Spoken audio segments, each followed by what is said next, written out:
शिव कथा कह रही है, भगवान शंकर का संवाद कह रहा है, शिव महापुराण की कथा कह रही है। जब हमारे भीतर शिव भक्ति का भाव,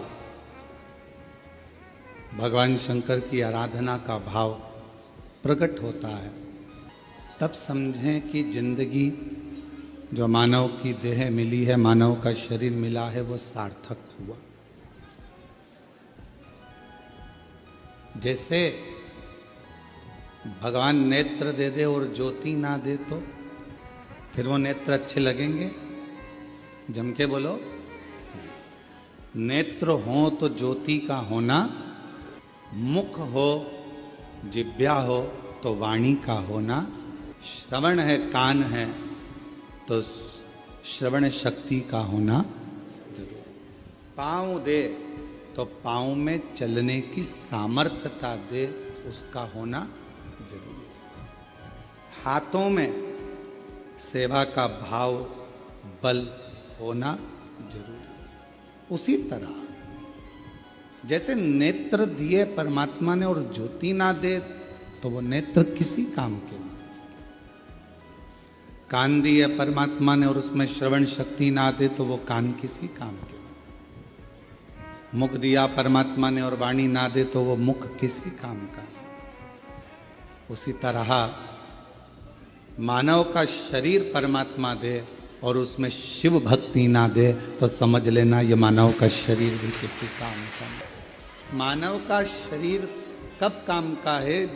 जब वो शंकर भगवान की आराधना करे। मानव का शरीर कब काम का है? जब वो शिव जी की साधना करे। एक बेलपत्र के वृक्ष में 68 करोड़ तीर्थ होते हैं। कितने तीर्थ हैं? 68 करोड़।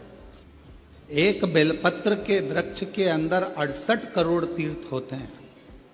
और जब हम एक बेलपत्र तोड़कर शिव जी के मंदिर में लेकर जाते हैं, शंकर भगवान को जब हम बेलपत्र समर्पित करते हैं, और जब बेलपत्र समर्पित करने के बाद एक बेलपत्र हम अपने लिए औषधि के रूप में लेकर आते हैं, तो लोग पूछते हैं कि शिव जी पे चढ़ा बेलपत्र क्यों खाना चाहिए? एक वृक्ष बेलपत्र का जिसमें 68 करोड़ तीर्थ है। हम तो 68 करोड़ तीर्थ कभी नहीं गए, पर आप लोगों में से हो सकता है कि कोई होकर आया हो तो बात दूसरी। पर आज भी फुल कॉन्फिडेंस से कहते हैं कि हम एक बेलपत्र के वृक्ष की परिक्रमा करते हैं, उसके चरणों में जाते हैं और एक बेलपत्र उठाकर जब हम शिव जी को चढ़ाते हैं तो 68 करोड़ तीर्थ का पुण्य हमारे भाग्य में आ जाता है।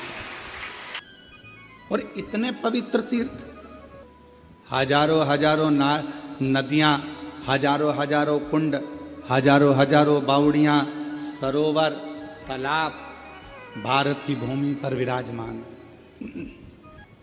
कुछ तीर्थ भारत की भूमि के बाहर भी, जैसे पशुपतिनाथ नेपाल में, मां हिंगलाज माता पाकिस्तान में, ऐसे कई तीर्थ बाहर भी हैं। अब 68 करोड़ तीर्थ हम कभी नहीं गए, पर हमने हमारी जिंदगी में एक नियम हमेशा बनाकर रखा कि कार्तिक के महीने में बेलपत्र के वृक्ष की परिक्रमा और बेलपत्र के वृक्ष के नीचे एक घी का दीप जलाने का नियम बनाया। तो ये हमें विश्वास है कि हमारे 68 करोड़ तीर्थ पूरे हो। अब लोग कहते हैं गुरुजी एक बेलपत्र हम शिव जी को चढ़ी हुई उठाकर लाते हैं, बाबा से औषधि के रूप में लेकर आते हैं, तो ये बेलपत्र है तो पेड़ की, वृक्ष की, ये इतनी अमृत कैसे हो जाती है कि लोगों की बीमारियां ठीक हो जाती हैं, तकलीफें ठीक हो जाती हैं, शुगर लेवल में हो जाती है, बीपी, थायराइड सब ठीक हो जाता है, सोराइसिस जैसी बीमारियां ठीक हो जाती हैं, किडनी लीवर जैसा ठीक हो जाता है। एक बेलपत्र इतना औषधि का कार्य कैसे कर जाता है? तो शिव महापुराण में वर्णन किया, उमा संहिता के अंतर्गत 68 करोड़ तीर्थ एक बेलपत्र के वृक्ष में है।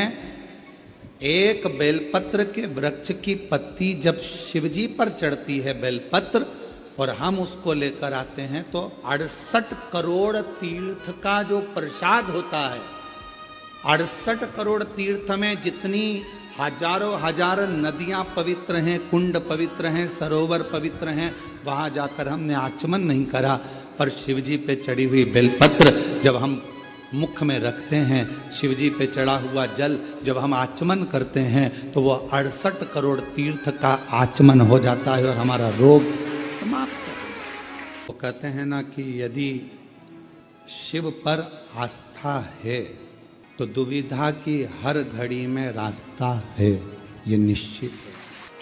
अगर भगवान देवाधिदेव महादेव पर हमारी आस्था टिकी हुई है, हमारा विश्वास टिका हुआ है, हमारा भरोसा टिका हुआ है, तो जिंदगी में कितनी भी मुश्किलें आ जाएं, हर मुश्किल में रास्ता मिल ही जाए।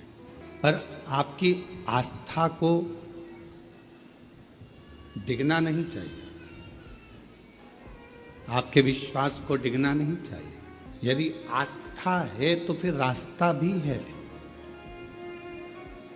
जहां व्यक्ति की आस्था समाप्त हो जाती है, परमात्मा पे से विश्वास हट जाता है, तो फिर कोई रास्ते नजर नहीं आते। थोड़ा दुख ज्यादा आ गया, हमने भगवान को छोड़ दिया। थोड़ी तकलीफें आ गई तो हमने भगवान को छोड़ दिया। एक पति मिले, उनसे पूछा कि तुम भगवान को क्यों नहीं भजते, तो कहा मेरी धर्म पत्नी शांत हो गई, इसलिए मैंने परमात्मा को छोड़ दिया। एक आया है और एक को जाना है। ये श्वासें जितने दिन हमको मिली है, आपको मिली है, इन श्वासों के बल पर ये शरीर जो चल रहा है, ये जितने दिन आप अच्छा कर सकते हो और अपनी जिंदगी को अच्छा बना सकते हो, बना लो। फिर ये श्वास का कोई भरोसा नहीं। विश्वास और आस्था के बल पर ही परमात्मा रास्ता देता है। मेरी धर्म पत्नी चली गई, मैंने भगवान को उठाकर रख दिया, अब मैं भगवान को कभी नहीं पूछूंगा। हमने पूछा भगवान ने तेरा क्या बिगाड़ा कि मेरी पत्नी चली गई? तो हमने पूछा भगवान आए थे लेने के लिए? तो लेके तो वही गए हैं। नारद का संवाद श्रीमद् भागवत में लिखा हुआ है, देवऋषि नारद का संवाद, उसको पढ़िएगा। नारद जी ने भगवान विष्णु जी से जाकर प्रश्न किया कि ध्रुव जी की उम्र 4 वर्ष की है, प्रहलाद जी की उम्र 5 वर्ष की है, और मेरी उम्र कई हजार वर्ष की हो गई, और मैं तप कर कर कर मर भगवत भजन करता करता मेरी जिंदगी पूरी की पूरी ऐसी निकल गई, मरण सैया तक पहुंच गया, पर भगवान ना मिलता। और वो 4 वर्ष के ध्रुव को, 5 वर्ष के प्रहलाद को भगवान मिल जाता। मैंने इतने सालों तपस्या करी और मुझे परमात्मा नहीं मिला। श्रीमद् भागवत का ये संवाद देव ऋषि नारद का कहता है, भगवान नारायण से प्रश्न किया कि मैंने इतना तप किया और परमात्मा नहीं मिला, और वो ध्रुव जी को 4 वर्ष में, प्रहलाद को 5 वर्ष में भगवान का दर्शन हो गया। कैसे, क्यों? तब कहा भगवान नारायण ने कि ध्रुव जी का ये जो जन्म है, जो 4 वर्ष में दर्शन मिला है, ध्रुव जी ने पूर्व में ना जाने कितने जन्म निकाल दिए, तब ये 4थी वर्ष में जन्म मिला। यहां तुम्हारी उम्र नहीं देखी जाती परमात्मा के पास में। परमात्मा के करीब में तुम्हारी उम्र कोई नहीं देखेगा। परमात्मा तो केवल ये देखेगा कि पूर्व में कितनी श्वास हो चुकी थी, कितनी श्वास तक तूने भजन किया, कितनी श्वास तक तूने भगवत स्मरण किया, कितनी श्वास तक तूने मंत्र जाप किया, कितनी श्वास तक तूने भगवत नाम लिया, कितनी श्वास तक तू स्मरण करता रहा। उन श्वासों के बल पर तेरा काउंट करा जाएगा, और फिर उस काउंट में तेरे को दर्शन मिल जाएगा। अब वो भाई बोला कि मेरी पत्नी मर गई तो मैंने भगवान को छोड़ दिया। हमने कहा